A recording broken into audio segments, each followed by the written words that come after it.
నేను గతంలోనే చెప్పాను, ఇప్పుడు రుజువైందని ఒక ట్వీట్ కూడా చేశారు, వీడియో కూడా ట్వీట్ చేశారు. ఎల్లో మీడియా చౌకబారు ఏదన్నా థర్డ్ రేట్ కూడా కాదు, అంతకంటే హీనమైన స్థాయి ఎవడన్నా ఉన్నాడంటే అతనే లోకేష్ అనుకుంటా. లేకపోతే దేనికి ట్వీట్ చేస్తున్నాడో తెలియదు, అసలు ఎందుకు చేస్తున్నాడో తెలియదు. ఏమన్నా మోకాలకు బట్టతలకు సంబంధం ఉందా? బ్రెజిల్ ఎక్కడో దాంట్లో దేశం ఉందంటే ఎప్పుడో సాయిరెడ్డి ఏదో అక్కడ బ్రెజిల్ ప్రెసిడెంట్ గురించి ఇచ్చేసాడని, ఇంటర్నేషనల్ దీంట్లో ఎక్కడైనా గ్యాదరింగ్లో కలిసి ఉంటారేమో తెలియదు, ఏదో ఉంటే అతను చెప్తాడు. కానీ ఈరోజు జరిగిన దాంట్లో, ఈ కంటైనర్లో వచ్చిన దాంట్లో దొరికిన దానికి సంబంధించి ఎవరు దీని వెనక ఎవరెవరు ఉండే అవకాశం ఉంది, ఆ కంపెనీ కాన్షియస్గా చేసిందా అనేది తేలాల్సి ఉంటే అప్పుడు సహజంగానే కంపెనీ ఎవరిది అనేది చూస్తారు. అది చూస్తే సహజంగా మొత్తం ఎవరు అనేది కనపడుతోంది. దగ్గరి బంధువులు, కుటుంబ సభ్యులు, లేదా వీళ్ళతో కలిసి ఎప్పుడు తిరిగినట్టు ఆ ఫోటోలు అన్ని బయటకు వచ్చాయి. ఈ గ్రూప్తో, ఈవెన్ చంద్రబాబు నాయుడుతో ఉండేవాళ్ళు ఆయనతో ఉన్నారు. ఆ గ్రూపుకు సంబంధించిన వాళ్ళు ఎవరు రెగ్యులర్ గా కలుస్తారో వాళ్లే ఆ కంపెనీల్లో ఉన్నారు. ఇది సహజంగానే వాళ్ళ మీదకే పడుతుంది. పడడానికి కూడా అవకాశం ఎందుకుంది? అలాంటి ఆలోచనలు చేసే లక్షణం కూడా చంద్రబాబు నాయుడుకు ఉంది కాబట్టి, తప్పుడు దారిలో ఎట్లా అధికారంలోకి రావాలని చూస్తాడు కాబట్టి వాళ్ళ మీదకే వస్తుందనే దాన్ని ప్రియంప్ట్ చేయడానికి ఉల్టా మా మీద దాడి చేస్తున్నారు. లోకేష్ చేసినా, చంద్రబాబు నాయుడు చేసినా అదే ఉద్దేశంతో చేస్తున్నారు. ఆ స్థాయి నిజంగా ఆ స్థాయికి రావాలనుకున్న వాళ్ళు చేయకూడని పని చేస్తున్నారు. వాళ్ళు అంటే వాళ్ళకి ఈ జన్మలో ఈ రాష్ట్రంలో ప్రజలు అవకాశం ఇవ్వలేదని తెలిసిన తర్వాత వచ్చే డెస్పరేషన్ లోనే ఇలాంటి కామెంట్స్ చేస్తున్నారని మేము అనుకుంటాం. సార్ అంటే వైసీపీ ఓడిపోతున్నామని అర్థమైంది, అందుకనే ఆఖరి నిమిషంలో ఈ చీకటి మాఫియాలు రెచ్చిపోతున్నాయి లోకేష్ అంటున్నారు. ఏం చెప్పాలి, మేమేమో పాజిటివ్ అజెండాతో పోతున్నాం. జగన్మోహన్ రెడ్డి గారు ఇలాంటి పొదుపుని మాటలు కానీ, లేకుంటే ఉబుస్పోక మాటలు కానీ, లేకుంటే ఫ్యాక్ట్స్ చేతిలో లేకుండా నోటికొచ్చిన మాట కానీ ఎప్పుడన్నా చేశారా? రాష్ట్ర ప్రజలు ఇది చూస్తున్నారు, అది చూస్తున్నారు, మీ మీడియా కూడా చూస్తోందిగా, ఇది చూస్తున్నారు. ఒక పార్టీ అధ్యక్షుడిగా, ముఖ్యమంత్రిగా జగన్మోహన్ రెడ్డి గారు ఇంతకుముందు ప్రతిపక్ష నేతగా అయినా సరే పార్టీ పెట్టినప్పటి నుంచి ఇలాంటి అడ్డగోలు కామెంట్స్ చేయడము, ఈవెన్ ఆయన ఏ పత్రిక అయితే పెట్టారో సాక్షి, దాంట్లో అడ్డగోలు ఊరక రాయడము ఊసిపోక ఆధారం లేకుండా ఎప్పుడన్నా జరిగిందా? ఆయన ఎప్పుడు కామెంట్ చేయట్లేదు, ఫ్యాక్ట్స్ ఉంటే దాని మీదే మాట్లాడుతున్నారు. ఇప్పటికే అదే చేస్తున్నారు. వీళ్ళు ఎప్పుడూ కూడా తండ్రి కొడుకులు, వాళ్ళ టీం కింద ఎవడో కార్యకర్తలు కాదు, వీళ్ళే ముందుండి అబద్ధాలను వండడము, ట్విట్టర్ ప్లాట్ఫామ్ గానో ఇంకో దాంట్లోనో ఇంటర్నెట్లోనో రోజు ఊకదంపుడు, మరుసటి రోజు అబద్ధం అని వెళ్ళాక చేతులు దులుపుకొని దాన్ని పట్టించుకోకుండా వాడడం. మీకు 100,000 కనపడతాయి. మొత్తం ప్రచారం కానీ, వాళ్ళ రాజకీయ వ్యవహారాలు కానీ, వాళ్ళ విధానాలు కానీ అన్నీ ఏంటంటే అబద్ధాలతో వండడం, దాన్నే 10 సార్లు 100 సార్లు చెప్పడం, అదే నిజమని వాళ్ళు నమ్మడం, అదే నిజమని ప్రజలు నమ్మించాలని చూడడం. గంజాయి అయినా, ఇసుక అయినా, ఇంకోటైనా వాళ్ళు ఏదన్నా ఈరోజు అంటున్నారంటే ప్రతిదీ కూడా వాళ్ళకు చెప్పుకోవడానికి ఏమీ లేక, మాకు చెప్పుకోవడానికేమో చాలా ఉన్నాయి. అందువల్ల పాజిటివ్ అజెండాతో మేము పోతున్నాం.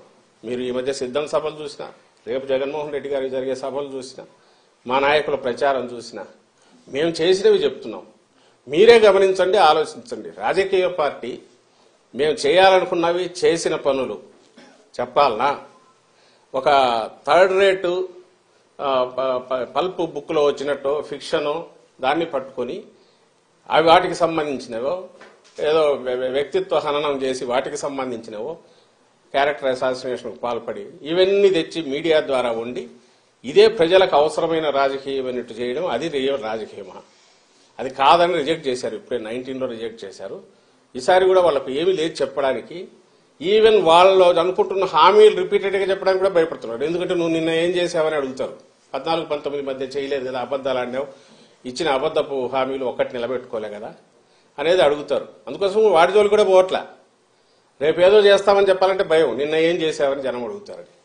అందుకని రోజు ఏదో ఒకటి, రోజు నిన్న ఎక్కడో ఎలక్షన్ కమిషన్ పద్ధతులు వేస్తాను ఏదో పోయి ఇవ్వడం ఈ మధ్య మొదలైంది అనుకొచ్చేసి, దాని మీద ఇమ్మీడియట్ బ్యానర్ స్టోరీస్ రాయడం, ఏదో అయిపోయింది కొబ్బరాడు. ఏమీ కావట్లా. రాష్ట్రం నిక్షేపంగా ఉంది, బ్రహ్మాండంగా ఉంది. ఎన్నికలకు మళ్లీ పోతున్న దశలో పూర్తి పాజిటివ్ ఇది వేవ్ మాకు కనిపిస్తోంది. అందుకే మేము ఎక్కడ పోయినా ఆదరణ అట్లుంది. అది సహించలేక రేపు ఎన్నికల్లో 23 కంటే ఇంకా హీనం పోయి సున్నాకు దగ్గరగా వచ్చే సింగిల్ డిజిట్కో లేదా సున్నాకో కన్ఫైన్ అయ్యి పరిమితమయ్యే పరిస్థితిలో నేపథ్యంలో దాన్ని ఎక్స్ప్లెయిన్ చేయడానికి అవసరమైన గ్రౌండ్ ఇప్పుడు ప్రిపేర్ చేసుకుంటోంది తెలుగుదేశం పార్టీ కానీ, ఆ పార్టీ అధ్యక్షుడు కానీ, ఆ పార్టీ జాతీయ ప్రధాన కార్యదర్శి ఆయన కుమారుడు లోకేష్ కానీ, లేదా ఆయన వెనక వాళ్ళ దత్తపుత్రుడు పవన్ కళ్యాణ్ కానీ రేపు పోయిన తర్వాత ఈరోజు వాళ్ళు ఏమేమి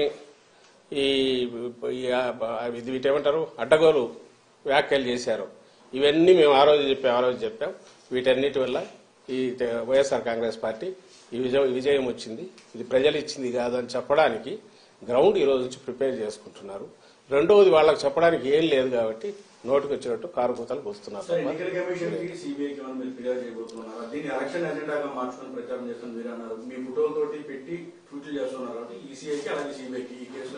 అన్ని కన్సర్న్ ఏజెన్సీస్ అన్నిటికీ ఎన్నికల వాతావరణం వచ్చింది కాబట్టి సహజంగా ఎలక్షన్ కమిషన్ ఆధీనం లేక అన్ని వెళ్ళే కాబట్టి వాళ్లకు ప్రెస్ కౌన్సిల్కు ఇంకా ఇంక్లూడింగ్ సిబిఐకి ఇంకా కన్సర్న్ ఏజెన్సీ అంటే అన్నిటి కూడా రిప్రజెంటేషన్స్ మా పిటిషన్లు వెళ్తాయి.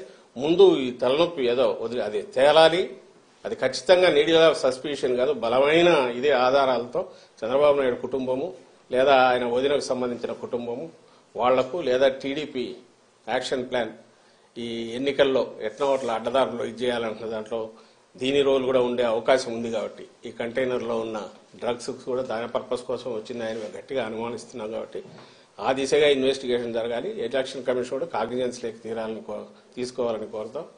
అట్ ది సేమ్ టైం దాని పని అది జరుగుతుండగా మా పాజిటివ్ అజెండాతో మేమైతే ముందుకు వెళ్తాం. వాళ్ళ మాది రోజు కుట్టాడితే ఆ రోజు కుట్టేసి అయిపోయింది, మరుసటి రోజు ఒకటి ఎట్లా ఎన్నికల వరకు ఇట్లే లాక్కుపోయి అడ్డదారుల్లోనో బయటపడాలని లేక మాది మేము చెప్పుకోవడానికి కానీ ప్రజలను కన్ఫ్యూజ్ చేసే చెప్పుకోవడానికి అవకాశం లేకుండా టైం దానికి స్పేస్ లేకుండా ప్రజలను కన్ఫ్యూజ్ చేసి ఆ దీంట్లో తమ పబ్బం గడుపుకోవాలని చూసే వారి ఆటలు సాగనివ్వమని ఖచ్చితంగా చెప్తున్నాం.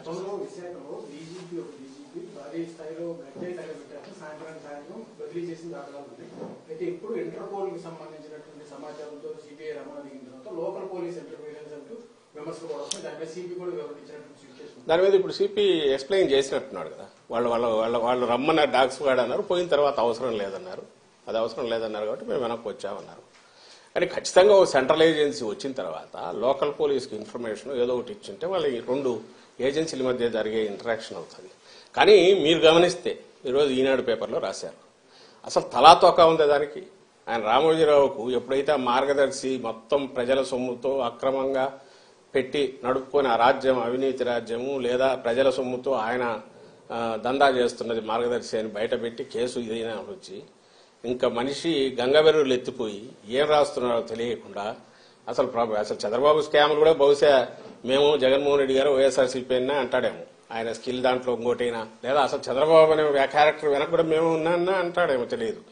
అసలు ఏమన్నా అర్థం ఉంది అక్కడ వైజాగ్ దాంట్లో పడితే ఇమ్మీడియట్ వైసీపీ నేతలు పోయి దాన్ని అడ్డుకోవాలని చూస్తారు. ఎవరు మరి పేరు రాయొచ్చుగా, ఆధారం లేకుండా ఎట్లా నోటికొచ్చినట్టు రాస్తాడు దాంట్లో.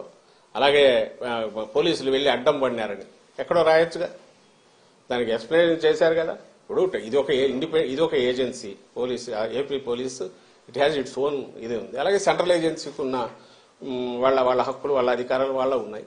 సహజంగా లోకల్ దానికి ఇన్ఫార్మ్ చేసి ఉండొచ్చు లేదా డాగ్ స్క్వాడ్కి సంబంధించి రమ్మన్నారన్నట్టు అది అట్లయినా జరిగి ఉండొచ్చు.